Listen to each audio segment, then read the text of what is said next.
I'm just so happy my father had a chance to see his kids before he passed. I just want to say thank you. When her father fell ill, the American Red Cross was able to help get Veronica's brother home from the Navy to speak to his father one last time. It's thanks to your donations that we can connect military families when they need it most. Please donate today at redcross.org. If you want to work until you keel over, have less of everything in retirement, or give back more of your hard-earned money to the stock market again, then just ignore me. But if you'd like to protect the money you save, receive a steady, predictable retirement income, and enjoy financial security for as long as you live, then listen to this. You can download a free report that reveals the wealth-building secrets Wall Street and the banks don't want you to know. You'll learn how you can get guaranteed growth, safety, and real prosperity without risking your money in the Wall Street casino, and how to get the money you need when you need it, simply by asking for it. This is the best way to have a 100% secure retirement and know your money will last as long as you do. To learn more about this method and to get your free report, go to 52security.com. That's the number 52security.com. 52security.com. Go to 52security.com. Hurt or injured in a car accident? It can be hard to take the proper legal action after a car accident, but waiting can cost you more. The law requires car accident victims to assert claims promptly. You could lose out by simply waiting.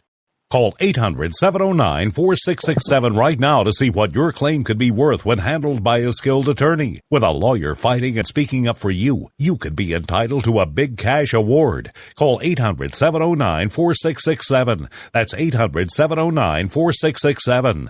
Now it's fast and easy to connect with the legal help you need after your car accident. Call 800-709-4667. The call is free, but you need to act now before time runs out on your claim. You need a lawyer to fight for you, protect you, and get you the compensation you need and deserve. Time's wasting. Call 800-709-4667. That's 800-709-4667. Call now. I considered suicide so I wouldn't put my family through all the pain. Many of our warriors are returning home from the battlefield, only to face a new war as they struggle with devastating injuries. At Wounded Warrior Project, we understand. We're there to help. Even though you think you're broken, you're not. It's the physical and the emotional healing that Wounded Warrior Project provides. With a gift of just $19 a month, you can join Wounded Warrior Project. You'll help provide critically needed programs and services that rebuild lives. Beautiful. There you go, buddy. The ongoing needs of our wounded and their families will continue for many years to come. Now is the time to show your support. Call now or go online with your gift of just $19 a month and we'll send you this Wounded Warrior Project blanket. It made me feel that there's people out there that care about us. After this event, we can finally maybe start to heal as a family and move forward. We need your help. The families are hurting. For many of our wounded heroes, the greatest casualty is being forgotten. That's why your gift of just $19 a month is so important. Please, call or go online right now.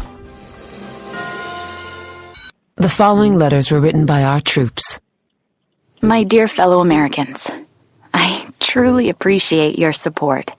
I was starting to wonder if people had forgotten about us over here. But then one of my buddies showed me this website, and now as tears are streaming down my face, I can see for sure that you haven't. Private Emily B., U.S. Army. It's so heartwarming to see the American people not letting the men and women of the armed forces be forgotten. Your letters make a group of grown men, battle-hardened and gruff, act like a bunch of kids around a Christmas tree. Thanks. Staff Sergeant Matthew H., U.S. Army. Your support may be the most important thing our troops can carry with them. But don't take our word for it. Take theirs. To show your support, visit americasupportsyou.mil. Brought to you by the U.S. Department of Defense and the Ad Council. Millions of Americans every day are shedding unwanted pounds by taking tested and proven Ultra Lipo Stick. Carbohydrates are bad. Our carbo-fighting antioxidant is good. Just listen to these satisfied customers. My name is Gail, and I lost like 20 pounds on Ultra Lipo Stick. My name is Jared, and I lost 46 pounds using Ultra Lipo Stick. My name is Zach, and I actually gained weight. This stuff sucks! Ultra Lipo Stick is safe and easy to inject. Just 3 doses 4 times a day discreetly underneath your fingernail. Listen to this. I used Ultra Lipo Stick and suffered from side effects like uncontrollable greasy discharge. Ultra Lipo Stick, it turned the armpits of all of my shirts orange. This stuff is crap. Try it today and see some real results. Ultra Lipo Stick. Not available in stores. Results may vary. Zinc Media. Feel the power of knowledge.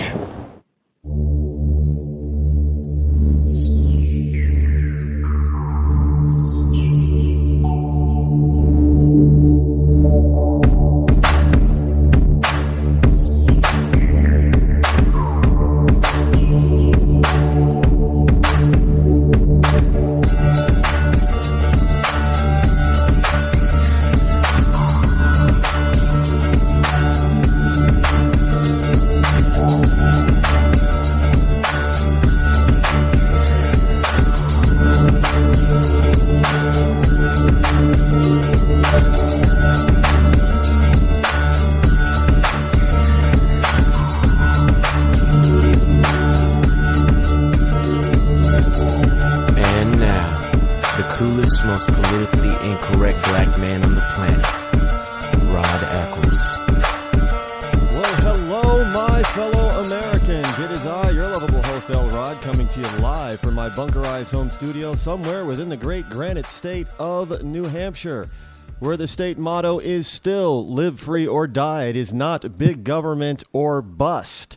It is Thursday, June the 4th in the year of our Lord, 2015, and I'm coming to you live tonight with a very special guest. I am thrilled and honored to have this gentleman speaking with me this evening. He is a retired lieutenant colonel from the United States Army and a former representative in the House of Representatives out of the Florida's 22nd District.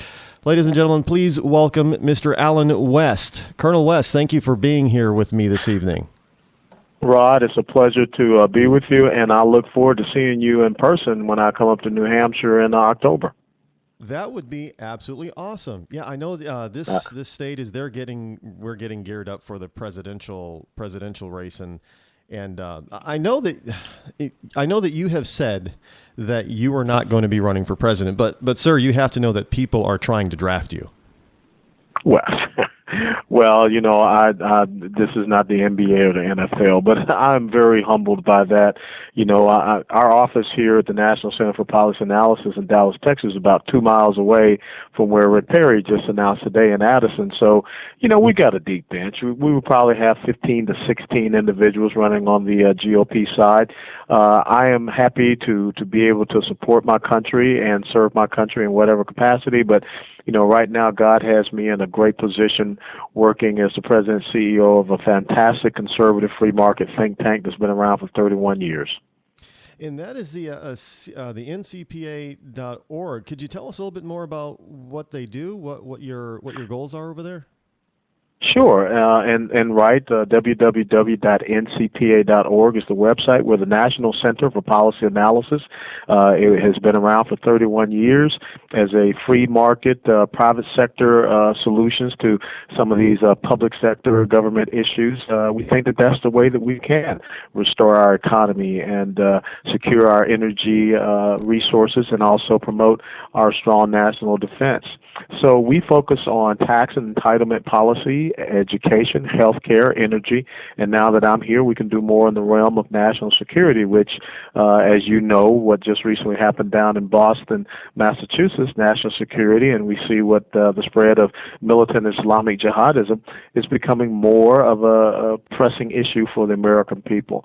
So we got about 20 to 23 on staff down here in Dallas, 3 in Washington, D.C., and then another 15 to 20 research fellows and academics that do writing, work, and research for us. And so we are constantly busy. So please visit us at ncpa.org. You know, you brought up what's happening in Boston, or what happened in Boston recently. They shot a suspect. They arrested a couple more. And at the same time, we're seeing what ISIS is accompanying or accomplishing out in Iraq.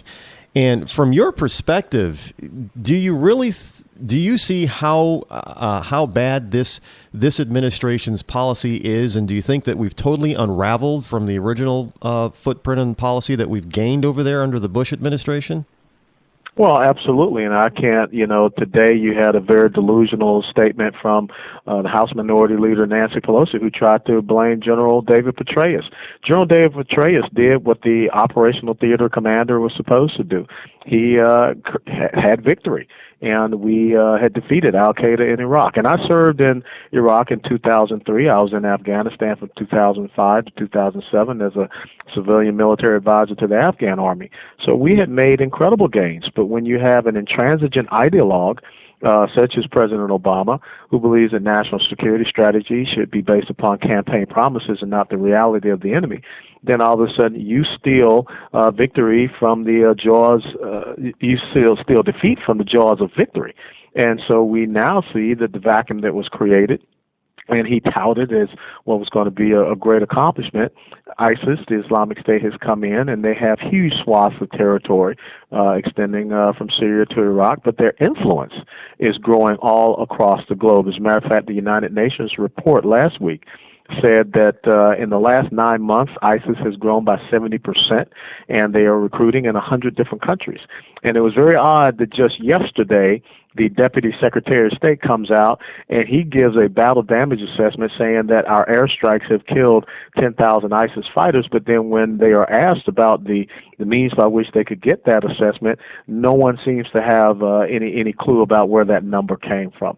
So this is just the smoke and mirrors of this administration, who refuses to admit that their strategy to deal with Islamic jihadism and terrorism is failing. Now, this is an administration that's also trying to put together a nuclear deal with Iran, and everybody knows they are a major sponsor of terror. And it just came out that Iran has more processed nuclear material than we originally thought. Is that accurate? Yes, it is absolutely accurate. That came from the IAEA, the International Atomic Energy Administration, through the United Nations. They do the monitoring.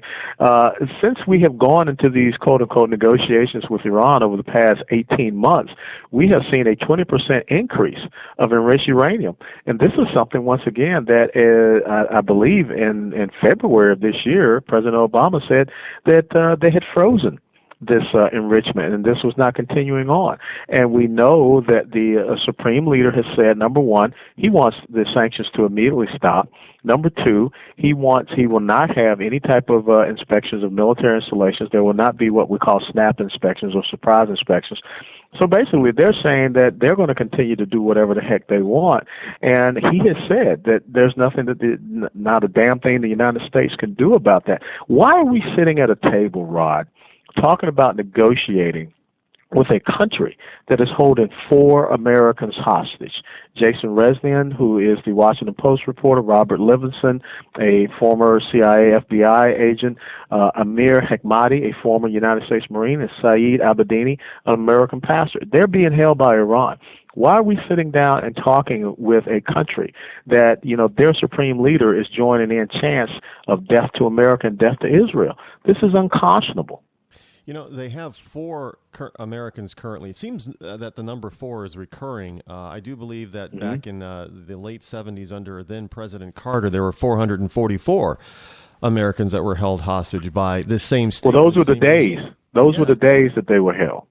Oh, that was those were the those were the days that they were held. And amazingly enough, when Ronald Reagan won election, not when he was sworn in, but when he won the election over against Jimmy Carter, they were released.